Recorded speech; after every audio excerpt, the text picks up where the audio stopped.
Practice से 5.3 काल आपण question number 3 पर्यंत सगळं कंप्लीट केलेलं होतं. तुम्ही म्हणतील मॅडम 4 का घेतला नाही डायरेक्ट 5th लिहिला. 4 क्वेश्चन एकदम इझी आहे. एक ट्रायंगल दिला आहे, त्या ट्रायंगलचे 3 व्हर्टाईज दिले. तिन्ही व्हर्टाईजचा वापर करून आपल्याला तिन्ही साईडचा काय करायचं, स्लोप ऑफ लाईन काढायचा आहे. सोपा प्रश्न, वाचामध्ये आपल्याला लगेच समजते. एक लक्षात घ्या, तिन्ही स्लोप एकसारखे येणार नाही, तिन्ही स्लोप हे वेगवेगळे येणार. का? कारण तो इक्विलॅटरल ट्रायंगल नाही आहे, साधा सिंपल ट्रायंगल आहे, ते मग तिन्ही साईड्स त्याच्या वेगवेगळे येतील. क्वेश्चन नंबर 4 होमवर्क काय बघा, ट्राय करून येतोय का. क्वेश्चन नंबर 5 बघा. Show that A coordinate -4 -7, B coordinate -1 2, C coordinate 8 5 and D coordinate 5 -4 are the vertices of a parallelogram. 4 points दिले आणि हे 4 पॉइंट्स पॅरलोग्रामचे व्हर्टाईस आहेत हे प्रूव्ह करायचं आहे आपल्याला स्लोप लाईनचा फॉर्म्युला वापरून. याच पद्धतीचा क्वेश्चन आपल्याला प्रॅक्टिस सेट 5.1 मध्ये होता, पण तिथं आपण काय वापरलेला होता, डिस्टन्स फॉर्म्युला वापरलेला होता. पण आता या पॅरलोग्राम प्रूव्ह करायला त्यांनी काय सांगितलं, हे व्हर्टाईस जे असे पॅरलोग्रामचे आहेत ते प्रूव्ह करा. म्हणून आपण इथं काय करायचं, स्लोप लाईन फॉर्म्युला वापरायचा आहे. चारही पॉईंट्स लिहूया परत एकदा, म्हणजे आपल्याला सोपं जातं आहे. A चे कोऑर्डिनेट -4 -7, B चे coordinate -1 2, C coordinate 8 5 and D coordinate 5 -4. 4 vertices are the given. हे 4 व्हर्टाईस आपल्याला दिलेले आहेत. चारही व्हर्टाईसचा वापर स्लोप ऑफ लाईन म्हणजे एक एक जोडी घ्यायची, म्हणजे पहिला AB घ्यायचा, नंतर BC घ्यायचा, नंतर CD घ्यायचा आणि लास्टला AD. हे आपल्याला प्रूव्ह करायचं आहे की हे 4 पॉईंट्स जे आहेत ते पॅरलोग्रामचे पॉईंट आहेत. आता इथं फॉर्म्युला लिहूया, म्हणजे प्रत्येक हे आपल्याला लिहायला पाहिजे असं नाही. We know that slope of लाईनचा फॉर्म्युला काय आहे, y2 - y1 upon x2 - x1. हा आपला फॉर्म्युला. पहिल्यांदा आपण बघणार आहे slope of line AB. Slope of line AB is equal to, नीट लक्ष द्यायचं. आता प्रत्येक खेपेला लिहित बसायचं नाही आहे, आपल्याला टायमिंगचं पण डोक्यात म्हणजे विचार घेतला पाहिजे, कारण सगळं प्रत्येकला लिहित बसलं तर वेळ पूर्ण नाही. हा साधं सोपं गणित आहे. म्हणून AB घेतलं. ABचं बघा y2 - y1, y2 ची किंमत किती आहे, 2 मायनस ब्रॅकेटमध्ये -7 upon x2 - x1 -1 minus in ब्रॅकेटमध्ये -4. आता हे किमती तुम्ही व्यवस्थित काळजीपूर्वक लिहिला तर काही अर्थ नाही, सगळं व्यवस्थित सॉल्व्ह होतं आन्सर. ब्रॅकेटच्या आत मायनस बाहेर मायनस प्लस होणार, 2 + 7 अपॉन -1. ब्रॅकेटच्या बाहेर मायनस आत मायनस, परत हे मायनस मायनस काय दिले प्लस, त्यामुळं -1 + 4. 7 + 2 केलं, 9 अपॉन 3 केलं, 4 मधून 1 गेलं 3, 3 1 = 3, 3 3 = 9. म्हणजे स्लोप ऑफ लाईन AB हा किती आला, 3 आला. याला इक्वेशन किती द्यायचं, फर्स्ट द्यायचं. आता स्लोप ऑफ लाईन कुणाचा काढायचा आपल्याला, BCचा काढायचा आहे. 5 - 2 अपॉन 8 मायनस ब्रॅकेटमध्ये -1. बघा 5 - 2 अपॉन 8 मायनस ब्रॅकेटमध्ये -1. 5 मधून 2 गेले, किती राहिले 3 अपॉन 8. हा मायनस मायनस काय झाला, प्लस झाला, 8 + 1, 3 अपॉन 9. 3 1 = 3, 3 3 = 9. हे काय आलं, इक्वेशन 2 आलं. 1/3 इक्वेशन 2. आता बघा पॅरलोग्राम आहे, आपल्याला समजायला पाहिजे. मी आता समजा इथं पॅरलोग्राम काढला, ह्याला नाव दिलं A B C and D. जेवढा AB आहे तेवढाच CD यायला पाहिजे, जेवढा BC आहे तेवढाच काय यायला पाहिजे, AD यायला पाहिजे. म्हणजे ते जर आलं तर आपलं गणित बरोबर आहे. आता स्लोप ऑफ लाईन CD घेऊया, C and D. परत काय करायचं आहे बघा, फॉर्म्युलानुसार -4 - 5 अपॉन 5 - 8. मायनस मायनस काय झाले, प्लस झाले. साईन कशाचं करायचं, मायनसचं करायचं. -9 अपॉन -8 मधून 5 गेले, किती राहिले -3. दोघं पण मायनस मायनस आहे, त्यामुळे साईन गेलं. 3 1 = 3, 3 3 = 9. म्हणजे slope of line CD is equal to आपलं काय आलंय, AB आलंय, म्हणजे आपण उत्तर काढले ते बरोबर आहे. आता स्लोप ऑफ लाईन AD घेऊया. ADचे व्हर्टेक्स बघायचे व्यवस्थित. -4 मायनस इन ब्रॅकेटमध्ये -7 अपॉन 5 मायनस ब्रॅकेटमध्ये -4. हा -4 ब्रॅकेटच्या आत मायनस बाहेर मायनस, मायनस मायनस काय झाले, प्लस जाईल. -4 + 7 अपॉन 5 प्लस 4 करायचं. 7 मधून 4 गेले राहिले किती 3 आणि 5 प्लस 4 म्हणलं की किती आलं 9. 3 1 जार 3 3 3 जार 9 1/3 इक्वेशन 4. चारही इक्वेशन व्यवस्थित लिहिले. ह्याच्यावरून आपल्याला काय समजतंय from equation first and third slope of line A B is equal to slope of line C D. हे दोन्ही इक्वल आहेत. ज्या अर्थी दोन स्लोप एकसारखे आहेत याचाच अर्थ line A B parallel line C D. तसंच from equation second and fourth slope of line B C is equal to slope of line A D. हे दोन्ही स्लोप सेम आहेत. दोन स्लोप सेम आहेत याचाच अर्थ ते पॅरलर आहेत. Line B C parallel line A D. म्हणून लास्टला काय लिहिलं बघा both the pair of opposite sides of a quadrilateral are parallel. हा जो कुठला क्वाड्रिलॅटरल आहे त्याच्या अपोजिट साइड्स इक्वल आहेत त्या पॅरलर आहेत. म्हणून a quadrilateral ABCD is a parallelogram. असा हा शेवटचा क्वेश्चन आहे. काही वेळेला हा 4 मार्काला पण विचारला जाऊ शकतो. एवढा सोपा आहे. हे प्रकरणच खूप सोपं आहे. म्हणून आपण सुरुवात ह्या सोप्या प्रकरणापासून केलेली होती. ठीक आहे, सगळ्यांना समजलं असेल. पुढचा क्वेश्चन बघूया. Question number 6. क्वेश्चन नंबर 6 सारखाच क्वेश्चन नंबर 7 आहे. हा चांगला समजला की तो क्वेश्चन नंबर 7 तुम्हाला होमवर्क आहे. Find the K. आपल्याला के फाइंड आउट करायचं आहे. If R is a 1 - 1 S -2k and slope of line R S is equal to -2. गणितात वेगळं काय विचारलं आहे की स्लोप ऑफ लाईन तो आम्ही तुम्हाला दिलो आहे. तर तुम्ही काय करा केची किंमत काढा. दोन्ही व्हर्टेक्स घेऊया आपण. आरचे कोऑर्डिनेट काय 1 - 1 आणि एसचे कोऑर्डिनेट काय -2k. Slope of line R S is equal to y2 - y1 upon x2 - x1. Slope of line आपल्याला किती दिला आहे -2 is equal to k -1 upon -2 - 1. इथं -2 लिहिलं इज इक्वल टू के ब्रॅकेटच्या आत मायनस बाहेर मायनस के प्लस 1 अपॉन -2 - 1 -3. 3 इथं डिवाइड आहे. साईड चेंज केल्यावर काय झाले मल्टिप्लाय झाले. -2 × -3 is equal to K plus 1.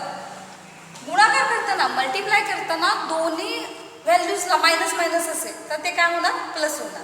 3 2 जार 6 म्हणजे इथं प्लस. बरेचशी मुली इथं परत मायनस करतात. नाही, मल्टिप्लाय करताना दोन्ही डिजिट्सला जर मायनस असेल तर ते काय होणार प्लस होणार. 6 is equal to K plus 1. हा प्लस 1 आहे. साईड चेंज केल्यावर काय झाला -1 झाला. 6 - 1 is equal to k. K is equal to value किती आली 5. लास्ट आन्सरला बॉक्स करायचा आहे कारण त्याची व्हॅल्यू आपल्याला विचारलेली असते. इथं क्वेश्चन नंबर 6 संपलेला आहे. क्वेश्चन नंबर 6 सारखा सेम क्वेश्चन नंबर 7 आहे. परत आपल्याला केचीच किंमत फाइंड आउट करायला सांगितलं आहे. म्हणून क्वेश्चन नंबर 7 तुम्हाला होमवर्क आहे. आता लास्ट क्वेश्चन. हा क्वेश्चन झाल्यानंतर हे प्रकरण संपणार आहे. Find the k if P Q parallel R S and P coordinate 2 4 Q coordinate 3 6 R coordinate 3 1 S coordinate 5 k. IMP करा या क्वेश्चनला. का IMP करायचं कारण या क्वेश्चन्समध्ये आपल्याला स्लोप ऑफ लाईन दिलेला नाही आहे. क्वेश्चन नंबर 6 बघितला तर स्लोप ऑफ लाईन दिलेलं होता. आता तुम्ही म्हणजे कसं फाइंड आउट करायचं. मी कालच्या लेक्चरला पण सांगितलं होतं की क्वेश्चनमध्येच हिंट असते. तुम्ही जितक्या वेळा क्वेश्चन वाचणार त्यात काहीतरी तुम्हाला क्लू मिळेल. ह्या क्वेश्चनमध्ये हा क्लू आहे. काय सांगितलं आहे if P Q parallel R S. P Q parallel R S म्हणजेच काय की slope of line P Q is equal to slope of line R S. बघा कसं सॉल्व करायचं. पहिल्यांदा slope of line P Q काढूया आपण.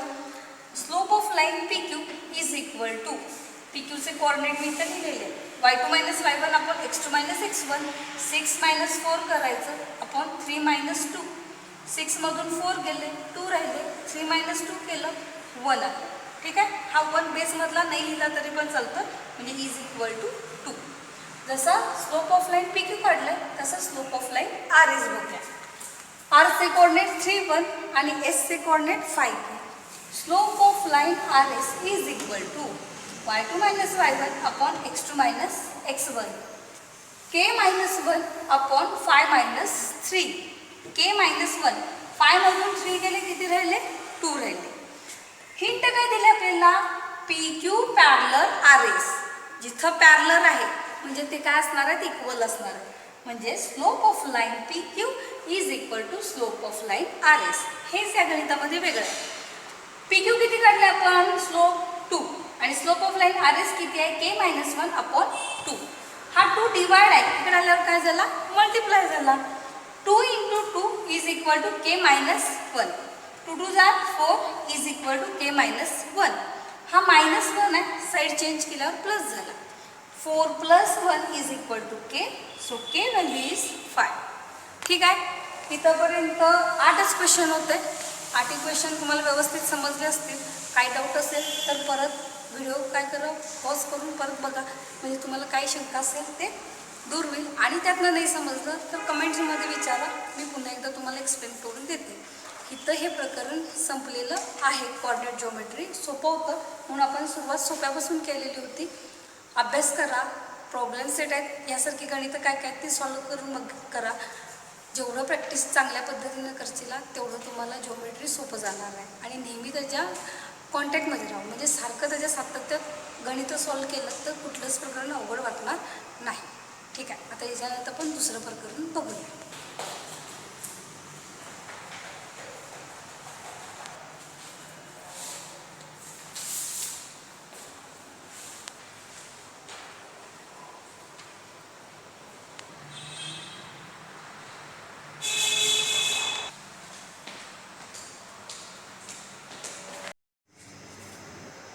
आपण 6th लेसन स्टार्ट करायला ट्रिग्नोमेट्री.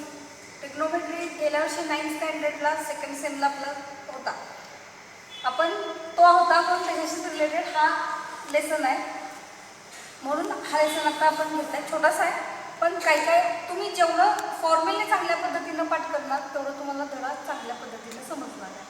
फॉर्म्युल्याच्या बेसवर आहे, बाकी काही ह्याच्यामध्ये वेगळं नाही. म्हणजे थेरम करावे लागणार आहे, त्या पाठ करायला लागणार आहेत, लक्षात ठेवावं लागणार आहे. त्याच्यामध्ये एकही थेरम नाही आहे. जसं आपण कोऑर्डिनेट जिओमेट्री बघितलेलं सेम त्याच पद्धतीचं आहे. तुम्ही आजच्या माझं लेक्चरला मी सगळे फॉर्म्युलेच एक्सप्लेन करून देणार आहे. आज जे झालेलं आहे ते आजच्या आज केलं तर लेसन टप्प्याटप्प्याने व्यवस्थित समजणार आहे. फॉर्म्युलेस जर बघितलं नाही, ते पाठ केलं नाही तर काही लेसन समजणार नाही. आणि इतक्या चांगल्या पद्धतीने यायला पाहिजे की काही कधी पण आपल्याला विचारलं sine theta is equal to म्हणजे तुम्हाला फॉर्म्युला यायला पाहिजे, cosec theta is equal to म्हणजे फॉर्म्युला यायला पाहिजे, ट्रिग्नोमेट्री आयडेंटिटीचे काय फॉर्म्युले विचारलं तर ते लक्षात यायला पाहिजे. एवढं परफेक्ट चांगलं पाठांतर पाहिजे फॉर्म्युल्यानुसार. ज्याला फॉर्म्युला चांगल्या पद्धतीने येतोय त्याला ट्रिग्नोमेट्री कधीच अवघड जात नाही. आणि ट्रिग्नोमेट्री फक्त 10th स्टँडर्डला आहे, 11ला आम्हाला मॅथ्स ठेवायचंच नाही किंवा असं नाही लक्षात घ्यायचं. तुम्ही कुठल्याही साईडला जावा, आर्ट्स कॉमर्स सायन्सला मॅथ्स हा सब्जेक्ट आहे म्हणलं की ट्रिग्नोमेट्री येणार. ह्या ट्रिग्नोमेट्रीमध्ये परत 11th स्टँडर्डला पार्ट आहे. त्यामुळं आत्ता चांगला बेस केला तर पुढं तुम्हाला अजून चांगल्या पद्धतीने सोपंच आहे. बघा ट्रिग्नोमेट्री म्हटलं की काय यायला पाहिजे, तिथं राईट अँगल ट्रायंगल यायला पाहिजे. राईट अँगल ट्रायंगल शिवाय ट्रिग्नोमेट्री आपल्याला एक्सप्लेनच करायला येत नाही, कारण ट्रिग्नोमेट्री ही राईट अँगल ट्रायंगलशी रिलेटेड आहे. आता इथं मी राईट अँगल ट्रायंगल काढला आहे. 9th स्टँडर्डचं काय झालं आहे, बरेच आता आपली एक्झाम पण झाली नाही, अभ्यास केला नसेल, त्यामुळे हे सगळं ब्लँक झालं असेल. आपण 9th स्टँडर्डपासून सुरुवात करायला लागलो की फॉर्म्युले, साईन म्हणजे काय, कॉस म्हणजे काय, कॉसेक म्हणजे काय, टॅन म्हणजे काय, हे सगळं मी तुम्हाला इथं लिहून पण दिलं आहे आणि एक्सप्लेन पण करणार आहे. फक्त तुम्ही पाठांतर करा, फॉर्म्युले पाठ करा, तुम्हाला सगळे एक्सरसाइज व्यवस्थित क्लिअर कन्सेप्ट होईल. आता बघा, हा राईट अँगल आहे. राईट अँगल काढलेला आहे, त्याचं नाव आहे ABC.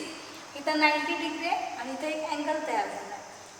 आता जर मी हा अँगल बघितला तर ही त्याची AB जी दिसते, ह्या अँगलच्या समोरची ही साईड ही काय आहे, अपोजिट साईड. ह्या अँगलला लागून जी साईड येणार आहे त्याला म्हणायचं ॲडजसंट साईड.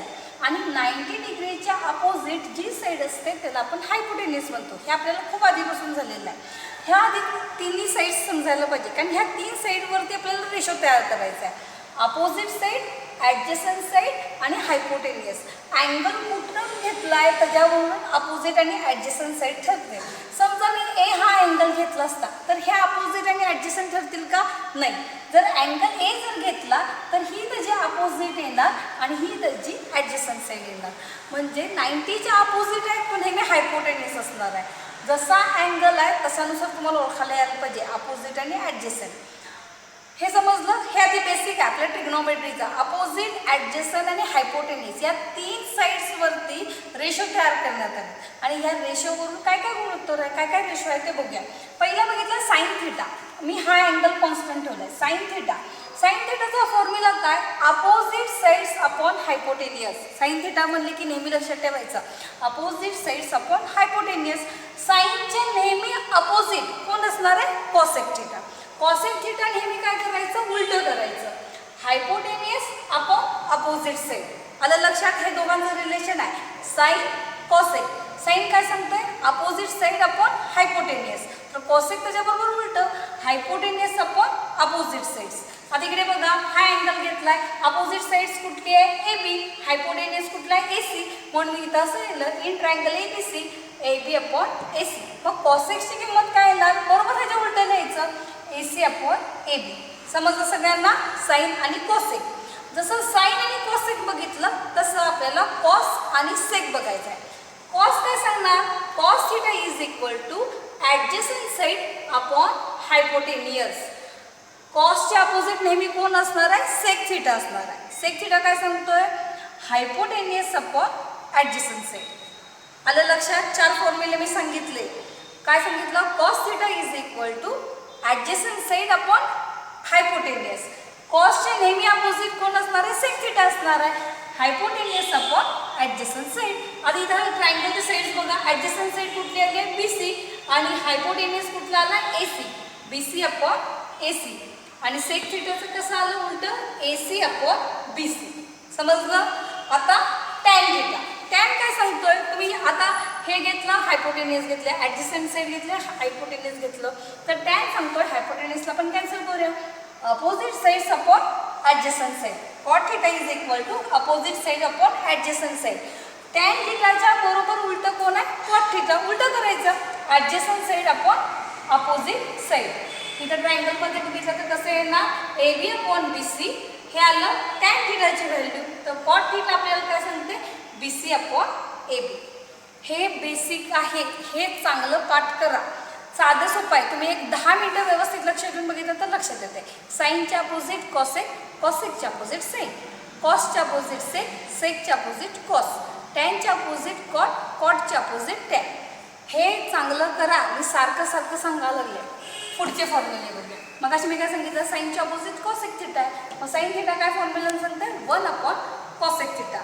हे आपल्याला प्रूव्ह दॅटमध्ये हे सगळे छोटे छोटे फॉर्म्युले लागणार आहेत. त्यामुळे आपल्याला पटकन लक्षात यायला पाहिजे की अरे हे आपल्याला झालेलं आहे. हा फॉर्म्युला इथं वापरायला पाहिजे. त्यासाठी तुम्ही प्रॅक्टिस आणि फॉर्म्युले हे दोन्हीचा सराव चांगला पाहिजे. Sine theta is equal to 1 upon cosec theta. तर कॉसेक थिटा काय सांगणार? 1 अपॉन साइन थिटा. कॉस कुणाशी रिलेशन दाखवते? Sec theta. म्हणजे cos theta is equal to 1 upon sec theta and sec theta is equal to 1 upon cos theta. आता त्याच्यानंतर बघितलं tan थिटाची किंमत काय? व टॅन कुणाच्या अपोजिट आहे? कॉट थिटाच्या. Tan theta is equal to 1 upon cot theta and cot theta is equal to 1 upon tan theta. इथं अजून एक फॉर्म्युला आहे. काय फॉर्म्युला आहे? Tan theta is equal to sine theta upon cos theta. हा तुम्ही म्हणतील कसा आला madam sine theta upon cos theta? तर साइन थिटा आणि कॉस थिटामध्ये काय आहे? हायपोटेनियस कॉमन आहे, होय की नाही? तो काय होतो? कॅन्सल होतो. बघा sine theta is equal to opposite side upon hypotenuse आणि cos theta adjacent side upon hypotenuse. Hypotenuse hypotenuse cancel करा. फॉर्म्युला काय तयार झाला? Opposite side upon adjacent side. हा फॉर्म्युला कुणाचा आहे? टॅनचा.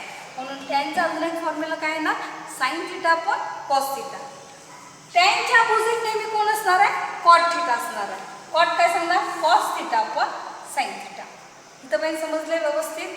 काय डाऊट असेल तर आत्ताच विचारा की मॅडम समजलं नाही किंवा काय. इथं पण समजलं असं आपण गृहीत धरूया. आता पुढे बघा की ह्या किमती काय दिल्या? Sine theta into cosec theta is equal to 1. आता इथं तुम्हाला फॉर्म्युल्यानुसार मी हे एक्सप्लेन करते. साइनची काय किंमत आहे बघा. आपला फॉर्म्युला काय साइनचा? Opposite side O S upon काय घेतलं आपण? हायपोटेनियस. झालं. कॉसेकचा फॉर्म्युला काय? Hypotenuse upon opposite side. याला लक्षात मी फॉर्म्युले दिले. हे कॅन्सल झालं म्हणजे ह्याची किंमत किती? 1. साधं सोपं आहे. आता cos theta into sec theta formula लिहा, तुम्ही प्रूव्ह करून दाखवताय. Formula is equal to value किती आली 1 आणि tan theta into cot theta हिची पण व्हॅल्यू किती आली 1. म्हणून हे बेसिक आहे, खूप चांगल्या पद्धतीने लक्षात ठेवा. आपल्याला प्रकरण हे तुम्हाला भरपूर मार्क मिळवून देणार आहे. त्याच्यानंतर आपल्याला टेबल दिलं. आपल्याला टेबलनुसार बऱ्याच मुलांना वाटतं बापरे हे पाठ करायचं काय, पाठ करायचं नाही. त्याच्या बाजूला एक ट्रिक्स लिहिली आहे, ती ट्रिक्स लक्षात ठेवा. बोर्डाचा आपल्याला ज्या वेळेला पेपर म्हणजे आपल्याला आन्सर शीट मिळेल, जॉमेट्रीचा पेपर ज्या वेळेला आन्सर शीट मिळते पहिल्यांदा हा चार्ट करून ठेवायचा. कारण हा चार्ट आपल्याला 3 प्रकरणासाठी लागणार आहे. एक ट्रिग्नॉमेट्री, कोऑर्डिनेट जॉमेट्रीमध्ये आपण टॅनच्या किमती बघितलेल्या होत्या. ट्रिग्नॉमेट्री, कोऑर्डिनेट जॉमेट्री आणि मेन्शुरेशन तिन्ही प्रकरणासाठी हा चार्ट इम्पॉर्टंट आहे. म्हणून आपल्याला पेपर एक 15 मिनिटांनी त्याच्या आधी अर्धा तास वर्गामध्ये बसवलेलं असते. पहिल्यांदा हा चार्ट तयार करून ठेवायचा आन्सर शीट मिळाला म्हणजे आपला नंतर वेळ जात नाही. आणि नंतर वेळ जॉमेट्रीला काय होतं, एक मॅथ्सचा 1चा पेपर लवकर कव्हर होतं पण जॉमेट्रीचं होत नाही. एक काही त्या ठिकाणी वाटलं की पुढचं पण सगळं विसरतो. म्हणून हे करून ठेवायचं. काय काय अँगल आहेत, 5 अँगल का लक्षात ठेवायचं, 0, 30, 45, 60 आणि 90. आता मी हे कसं लक्षात ठेवायचं सांगते. पहिला आपण नेहमी काय घ्यायचं साईन, नंतर काय घ्यायचं कॉस आणि नंतर काय घ्यायचं टॅन. Sine cos tan. साईनच्या अपोजिट काय लक्षात घ्यायचं कॉसेक, कॉसच्या अपोजिट सेक, टॅनच्या अपोजिट कॉट. आलं लक्षात, इकडचं आलं. आणि अँगल किती 0, 30, 45, 60, 90 असं लिहिले. आता एक किंमत आपल्याला मिळाली की पुढची आपोआप किमती मिळत जातात. गेल्या वर्षी तुम्हाला हे झाले ना, सरांनी सांगितलं असेल. सेम त्याच पद्धतीनं आपण रिव्हिजन करावं. हे आत्ता मी सगळं सांगितलं, हे सगळं गेल्या वर्षी झालेलं असेल. आपण फक्त त्याचं रिवाईज करावं. ट्रिक्स काय आहे बघा, ही ट्रिक्स सोपी आहे, लक्षात ठेवायचं. मी इथं 5 नंबर घेतले, 5 अँगल आहेत म्हणजे 5 घेतले पाहिजे. पण कसे नंबर्स घेतले, 0 पासून घेतले. 0, 1, 2, 3, 4 समजलं. पहिल्यांदा आपण 0 पासून 4 पर्यंत नंबर्स घ्यायचे. तर ह्या सगळ्या नंबर्सला 4ने काय करायचं, डिवाइड करायचं. डिवाइड केल्यानंतर काय डिवाइड करून येते ती किंमत लिहायची. जसं डिवाइड होत नाही ती आहे तशी किंमत लिहूया. 0/4 केलं 0 मिळालं. 1/4 केलेलं 4ने काय 1ला डिवाइड होत नाही. डिवाइड होत नसेल तर पॉईंटमध्ये वगैरे उत्तर काढायचं नाही, आहे तशी ती किंमत खाली लिहायची. व्हॅल्यू आहे तशी खाली लिहा. 2/4ला डिवाइड होते. 2 1 जा 2, 2 2 जा 4. 3/4ला डिवाइड होत नाही, ती किंमत मी आहे अशी खाली लिहिली. जसं ज्याला डिवाइड होणार नाही ती व्हॅल्यू आहे तशी लिहा. 4/4, 4 1 जा 4 डिवाइड होते, ह्याची व्हॅल्यू किती आली 1 आली. ही पहिली स्टेप कळाली की आपण 5 नंबर घेतले 0 पासून 4 पर्यंत. प्रत्येक नंबर्सला 4ने मी डिवाइड केलं. आता 4ने डिवाइड केल्यानंतर मला ह्या व्हॅल्यूज मिळाल्या. नेक्स्ट स्टेप काय करायची, टेकिंग बाय स्क्वेअर रूट. प्रत्येकाचं स्क्वेअर रूट आपल्याला इथं लिहायचं आहे. सॉरी, आता 0चं स्क्वेअर रूट काय आलं 0 आलं. 0चं काही व्हॅल्यूच नाही त्याच्यामुळे स्क्वेअर रूट 0. 1/4 याचं स्क्वेअर रूट घ्यायचं आहे आपल्याला. डिवाइड करून झाले. 1चं स्क्वेअर रूट 1, 4चं किती आलं 2 आलं. त्यानंतर 1/2 आहे. 1चं स्क्वेअर रूट 1, 2चं येत नाही मग त्याला आपण स्क्वेअर रूटमध्ये घालूया इन स्क्वेअर रूट 2. 3/4, 3चं स्क्वेअर रूट निघत नाही म्हणून इथं आलं √3. 4चं निघते, जर डोकं लक्ष व्यवस्थित ठेवायचं. 4चं स्क्वेअर रूट किती आलं इथं, सॉरी 4चं स्क्वेअर रूट 2 आणि 1चं स्क्वेअर रूट किती आलं 1. समजलं. ह्या सगळ्या ज्या किमती आपण काढलेल्या आहेत त्या आल्या त्या साईनच्या किमती आहेत. समजलं. हे आता हे सगळं इथं लिहूया. काय काय लिहूया, 0, 1/2, 1/√2, त्याच्यानंतर √3/2 आणि लास्टची व्हॅल्यू किती 1. साईनच्या सगळ्या किमती मिळाल्या.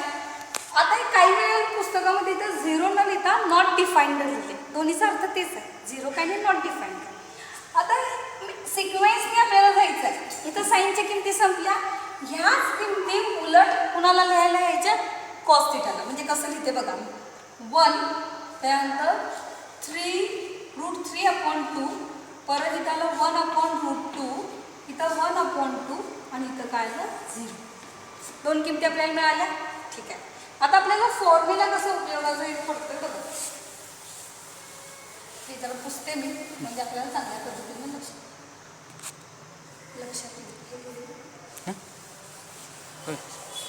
काही व्हिडिओ केलेला आहे त्यात. ठीक आहे. आता टॅन, मी मगाशी तुम्हाला सांगितलं टॅन थिटा. टॅन थिटाचा फॉर्म्युला काय? Sign theta upon cos theta. आता टॅनच्या किमती आपल्याला इथं लिहायच्या. काय करायला पाहिजे? फक्त आपल्याला ह्याचे सगळ्यांचे बघितले तर बेस सगळ्यांचा सारखाच आहे बघा. आपल्याला बेसमधले व्हॅल्यू घ्यायचे नाहीत, फक्त काय करायचं आहे न्यूमरेटरमधले घ्यायचे टॅनच्या किमती काढताना.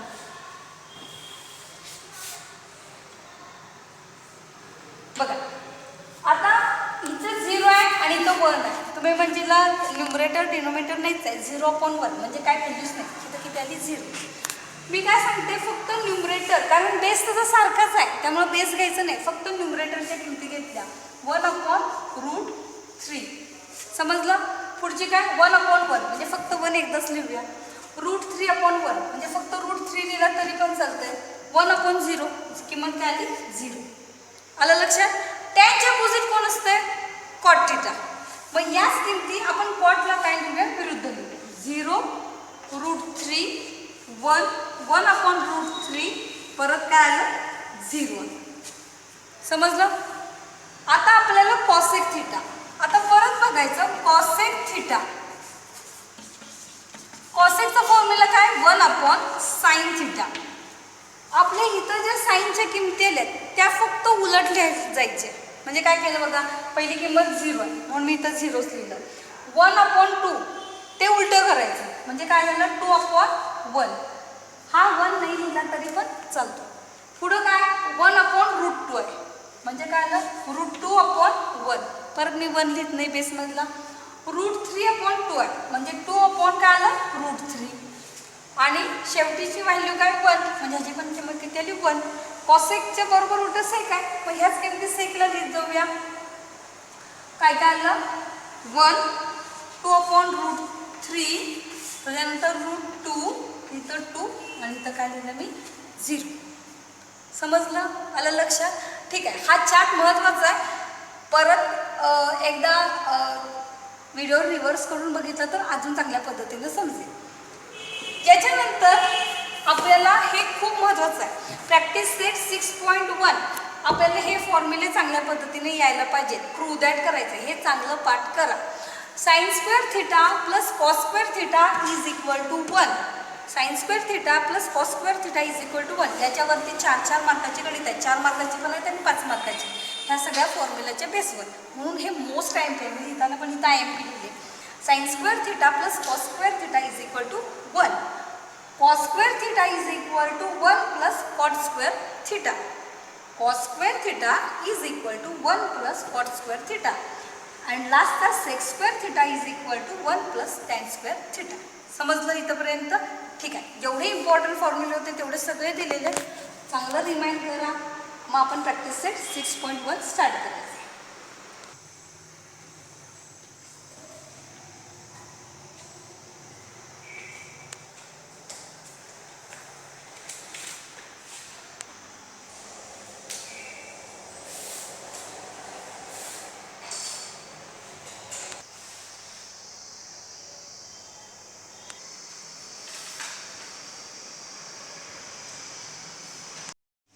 Practice set 6.1. फर्स्ट क्वेश्चन बघा. If sin θ is equal to 7/25 find the values of cos θ and tan θ. आता हे जे गणित आहे ते 2 मेथडनी करायला येते. मी दोन्ही मेथड एक्सप्लेन करते. तुम्हाला जी सोपी वाटेल त्या मेथडनी तुम्ही सॉल्व करा. ह्या 2 मेथड मी फक्त या क्वेश्चनसाठीच फक्त सॉल्व करणार आहे. नंतरच्या सगळ्या क्वेश्चनला दोन्ही बघा, दोन्ही कम्पेअर करा. तुम्हाला जी सोपी वाटते त्या मेथडची प्रॅक्टिस करा. प्रत्येक गणिताला मी 2-2 मेथड करत बसले तर आपल्याला पुढची गणितं शिकायला फार वेळ लागेल. त्यामुळे काय करणार आहे, तुम्हाला ज्या इझी वाटेल त्या मेथडनी फॉलो करा. पहिली फर्स्ट मेथड काय बघा. sin θ is equal to 7/25. sin θ ची किंमत त्याने दिली आहे. किती आहे? 7/25. याच्यावरून तुम्ही cos θ आणि tan θ च्या किमती काढा. आपण साइनचा फॉर्म्युला बघितला ट्रिग्नोमेट्री आयडेंटिटीजमध्ये, तो लिहूया. We know that sin² θ plus cos² θ is equal to 1. मी मगाशी तुम्हाला सांगितलं 3 फॉर्म्युले मोस्ट इम्पॉर्टंट आहेत. त्यातला हा पहिला फॉर्म्युला वापरला. काय आहे? sin² θ plus cos² θ is equal to 1. मग मला किंमत कोणाची काढायची आहे, कॉसची किंमत काढायची आहे, कारण कॉस विचारलं. Cos square theta is equal to 1 minus sine square theta. हा प्लस साईन होता, तिकडे गेल्यावर काय झाला minus. Cos square theta is equal to 1 minus in bracket sine थिटाची किंमत काय दिली आहे, 7/25. त्याचा स्क्वेअर आहे म्हणून ब्रॅकेटचा काय करायचा, स्क्वेअर करायचा. Cos square theta is equal to 1 minus 7चा स्क्वेअर 49, 25चा square 625. Cos square theta is equal to, आता यांचा क्रॉस मल्टिप्लाय केला, 625 मायनस 49 अपॉन 625. क्रॉस मल्टिप्लाय केलेला होता. Cos square theta is equal to, यांचं सबस्ट्रॅक्ट किती झालं, 576 अपॉन 625. आता हे स्क्वेअर रूट, इथं स्क्वेअर आहे म्हणजे आपल्याला काय घ्यायला पाहिजे, स्क्वेअर रूट घ्यायला पाहिजे. स्क्वेअर रूट घ्यायच्यानंतर cos theta is equal to 576चं स्क्वेअर रूट 24 आणि 625चं स्क्वेअर रूट किती आलं, 25. म्हणजे कॉस थिटाची किंमत आली 24/25. हा आपण ट्रिग्नोमेट्रिक आयडेंटिटीजचा फॉर्म्युला वापरून सॉल्व्ह केलेला आहे. अजून एक त्याने काय विचारलं आहे, टॅन थिटा. टॅन थिटाचा फॉर्म्युला काय, sine theta upon cos theta. साईनची किंमत किती आहे, 7/25 आणि कॉसची किंमत काय, 24/25. 25 गेले म्हणजे टॅन थिटाची किंमत किती आली, 7/24. हे आपण फॉर्म्युला वापरून आपण ह्या पद्धतीनं सॉल्व्ह करू शकतो. ही मेथड झाली फर्स्ट. आता दुसरी मेथड काय आहे बघा. आता पायथागोरसच्या पद्धतीनं तुम्ही करू शकताय. एक मी ट्रायंगल काढला. ट्रायंगल हा राईट अँगल असायला पाहिजे. आपण राईट अँगल दाखवू. पी क्यू आर दिलं, आपल्याला काय दिलं त्यांनी, साईन थिटा दिलं. साईन थिटाचा फॉर्म्युला काय, opposite sides upon adjacent side. साईनची किंमत त्यांनी देताना किती दिली आहे, 7/25 दिली आहे. ही अपोजिट आहे, हा हायपोटेन्युस आहे म्हणून मी इथं लिहिलं 7k/25k. तुम्ही म्हणजे के का घेतला, कारण रेशोमध्ये आपल्याला ते रेशो असेल तर एक व्हॅल्यू घ्यायची म्हणजे के घेतलं पाहिजे, व्हेरिएबल घेतलं पाहिजे. From figure sine theta, sine theta दिले म्हणजे त्याची साईड्स काय आली, P Q upon P R. P Q opposite side आहे, पी आर त्याचा हायपोटेन्युस आहे. म्हणजेच पी क्यूची व्हॅल्यू किती आली, 7k आणि पी आरची व्हॅल्यू किती आली, 25k. आता आपल्याला काढायचं काय आहे, क्यू आर काढायचं आहे. म्हणून by Pythagoras theorem P R square is equal to P Q square plus Q आरचा स्क्वेअर. 25k square is equal to 7k plus Q R square. 25चा स्क्वेअर किती आला, 625k स्क्वेअर आणि 7kचा स्क्वेअर किती आला, 49k स्क्वेअर प्लस क्यू आरचा स्क्वेअर. 625k square minus 49k square is equal to Q आरचा स्क्वेअर. याचं सबस्ट्रॅक्शन किती आलं, 576k square is equal to Q R square. Taking by square root घेतलं, Q R is equal to 24k. म्हणजे Q आरची किंमत आपण किती काढली, 24k. याच्यानंतर बघा आपल्याला काय विचारले त्यांनी, कॉस थिटा. कॉस काय सांगतात, ॲडजसंट साईड अपॉन हायपोटेन्युअस. ॲडजसंट साईड म्हणजेच क्यू आर किती काढली, 24k. पी आर आपल्याला दिला हा 25k. केला के कॅन्सल झाले, 24/25 ही किंमत आली कॉस थिटाची. आणि टॅन थिटा काय, opposite side upon adjacent side. Opposite side P Q आहे, ॲडजसंट साईड क्यू आर आहे. 7k/24k. परत केला के कॅन्सल करूया, 7/24 ही टॅन थिटाची किंमत आली. दोन्ही मेथडने एक्सप्लेन केले, पण माझं असं वैयक्तिक मत आहे की तुम्ही मेथड फर्स्टने जास्तीत जास्त सोडवायचा प्रयत्न करा. का, कारण तुम्ही मेथड फर्स्टमध्ये फॉर्म्युले आपल्याला जे आहेत त्या फॉर्म्युलानुसार एक्सप्लेन केलेलं आहे. ही मेथड पण सोपी आहे, त्यात काय हे नाही, आपण पायथागोरस थेरमने सॉल्व्ह करू शकतो. पण ते केलं तर ट्रिग्नोमेट्री आयडेंटिटीज आणि इतर फॉर्म्युले इन्क्लूड होतात. म्हणून मेथड फर्स्टची माझं मत आहे की जास्त प्रॅक्टिस करा. ठीक आहे, आपण सेकंड क्वेश्चन बघूया. If tan theta is equal to 3/4, find the values of sec theta and cos theta. पहिल्या गणिताला मी दोन मेथडवर सांगितलेले आहे. कुठलीही जी सोपी वाटते ती करा. मी मेथड फर्स्ट वापरून सगळी गणितं केलेली आहे. दुसरी मेथड वापरत असेल तुम्ही काय करा, मेथड फर्स्ट इथं लिहिलेली असते, मेथड सेकंड तुम्ही आणि प्रॅक्टिसला बघा. tan theta is equal to 3/4 given दिले. वी नो दॅट tan म्हटल्यानंतर आपल्याला फॉर्म्युला काय देतो trigonometric आयडेंटिटीजमध्ये, sec square theta is equal to 1 plus tan square theta is equal to 1 plus tan ची किंमत किती दिली आहे, 3/4. त्याचा काय केला पाहिजे, स्क्वेअर केला पाहिजे, इज इक्वल टू 1 प्लस 3चा स्क्वेअर आला 9, 4चा स्क्वेअर आला 16. 1 + 9/16. क्रॉस मल्टिप्लाय करा. sec θ इज इक्वल टू 16 वरचा 16 + 9 आपण काय करायचं 16 केलं. sec² θ इज इक्वल टू 16 + 9 25/16 केलं. Taking by square root sec θ 25चं स्क्वेअर रूट आलं 5 आणि 16चं स्क्वेअर रूट किती आलं 4. म्हणजे sec θ ची किंमत आली 5/4. आता याच्यानंतर आपल्याला काय विचारलंय cos θ विचारलंय. cos कोणाच्या अपोजिट आहे sec θ च्या अपोजिट आहे. cos θ is equal to 1/sec θ. मग sec θ ची किंमत किती आली 5/4. तीच cos ला काय करायची उलटी लिहायची. cos θ is equal to 4/5. एवढी साधी सोपी गणित आहे. ती साधी सोपी गणित 2 मार्काला किंवा कदाचित 3 मार्काला पण विचारते. क्वेश्चन नंबर 3 बघा. सेम त्याच्यासारखंच आहे.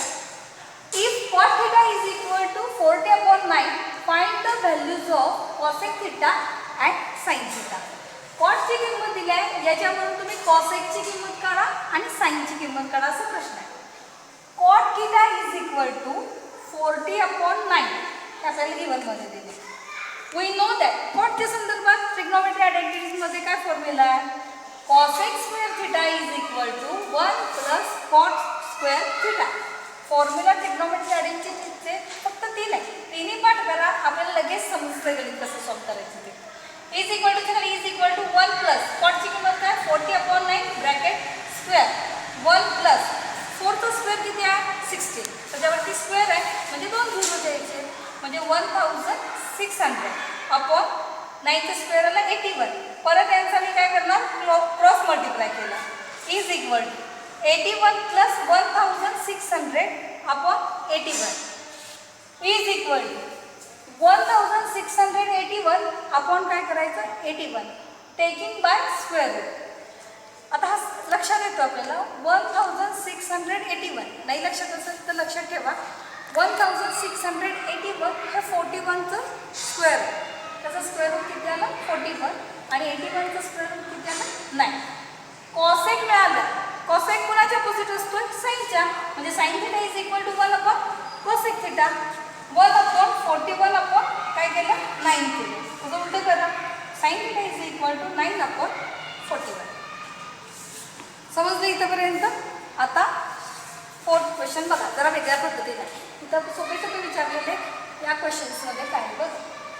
If 5 sec θ minus 12 cosec θ is equal to 0, then find the values of sec θ, cos θ and sin θ. मगाच्या 3 गणितामध्ये बघितलं तर एक कशाची तर रेशोची किंमत दिली जायची आणि बाकीचे रेशो फाइंड आउट करा म्हणायचे. इथं देताना त्यांनी 2 व्हॅल्यूज दिल्या आहेत. sec θ दिलाय cosec θ दिलाय आणि आपल्याला sec विचारलंय cos विचारलंय आणि sin विचारलंय. नीट डोकं आणि ऑब्झर्वेशन मी मागच्या लेक्चरला पण तुम्हाला सांगितलंय की तुम्ही जिओमेट्रीमध्ये जेवढं बारीक निरीक्षण करशील ऑब्झर्वेशन करशील तेवढं तुम्हाला खूप सोप्या पद्धतीने जिओमेट्री जाणार आहे. काय दिले ते पहिल्यांदा आपण लिहून घेऊया. 5 sec θ minus 12 cosec θ is equal to 0. मग मी काय केलं हा मायनस आहे त्याची जागा बदलूया. काय मिळालं मला 5 sec θ is equal to 12 cosec θ. ठीक आहे. आता इथं पण बदलूया 5 × sec θ आपल्याला फॉर्म्युला काय सांगते sec कोणाच्या अपोजिट आहे cosच्या 5 × 1/cosec θ. मी मागं फॉर्म्युला दिलेले त्यावेळी काय सांगितलं sec θ is equal to 1/cos θ. म्हणून मी असं लिहिलं 5 सेपरेट केला सेकचा फॉर्म्युला लिहिला 1/cos θ इज इक्वल टू 12. कॉसेकचा फॉर्म्युला काय आहे 12 × 1/sin θ. आता यांचा परत मल्टिप्लाय करूया 5 × 1 5/cos θ is equal to 12 × 1 12/sin θ. ठीक आहे. आपल्याला इथंपर्यंत मिळालं. परत यांचा काय केलं क्रॉस मल्टिप्लाय केलं म्हणजे मला इथं मिळालं 5 sin θ is equal to 12 cos θ. समजलं इथंपर्यंत सगळं व्यवस्थित. प्रत्येक पायरी व्यवस्थित बघा. हे ट्रिग्नोमेट्रीमध्ये फक्त टेम्पररी लक्षात घ्या. आपण सांगतोय त्यावेळेला लक्षात घ्या परत विसरते. फॉर्म्युले चांगले लक्षात घ्या. 5 sin θ is equal to 12 cos θ. आता मी काय करणार आहे हा साईन आहे ह्याच्या छेदामध्ये मी काय करणार आहे बेसमध्ये कॉसला पाठवणार आहे. sin θ upon cos θ. येते का लक्षात. इथं काय साईन नाही म्हणजे मल्टिप्लाय आहे. Sign theta upon cos theta आणि हा फाय इथं मल्टिप्लाय इथं आल्यावर डिवाइड 12/5. इकडे बघा sine theta upon cos theta म्हणजे साइन अपॉन कॉस फॉर्म्युला कुणाचा सांगतोय tan. Tan theta is equal to 12/5 म्हणजे आपल्याला ही एक किंमत मिळाली. ही किंमत मिळाली की पुढचं आपल्याला पटकन येणार आहे. टॅनची किंमत काय मिळाली 12/5. सगळ्यांना समजलं का इथं व्यवस्थित. आता टॅन म्हटल्यानंतर ट्रिग्नॉमेट्री आयडेंटिटीचा फॉर्म्युला काय टॅनशी related sec square theta is equal to 1 plus tan square theta.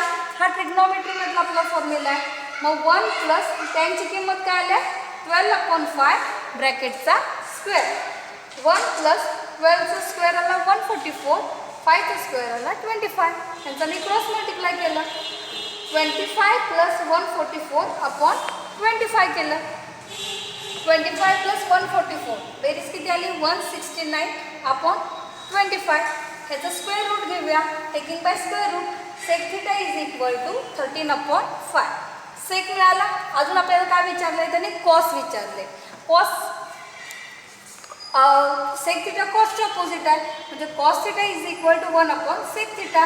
Cos theta is equal to सेकची किंमत आपण किती काढली 13/5 म्हणजे त्याचं उलटं करायचं. कॉस थिटा बरोबर cos theta is equal to 5/30. Sec मिळाल्यानंतर आपोआप कॉस मिळाला. आता राहिला आहे साइन थिटा. मग साइन थिटा कसं कराल तुम्ही परत एकदा ट्रिग्नॉमेट्री आयडेंटिटीज वापरला तरी पण चालते किंवा अजून एक सोपं सांगते. आपल्याला टॅन माहिती आहे कॉस माहिती आहे फक्त साइन करायचं आहे. टॅन थिटा काय सांगतो फॉर्म्युला साइन थिटा छेदात कॉस थिटा. हा कॉस डिवाइड आहे इकडे गेल्यावर काय झाला multiply. Tan theta into cos theta is equal to sine theta. Tan थिटाची किंमत किती काढली आहेत आपण 12/5 आणि कॉसची किंमत मी किती काढली 5/13. 5 ला 5 गेले कॅन्सल झाले.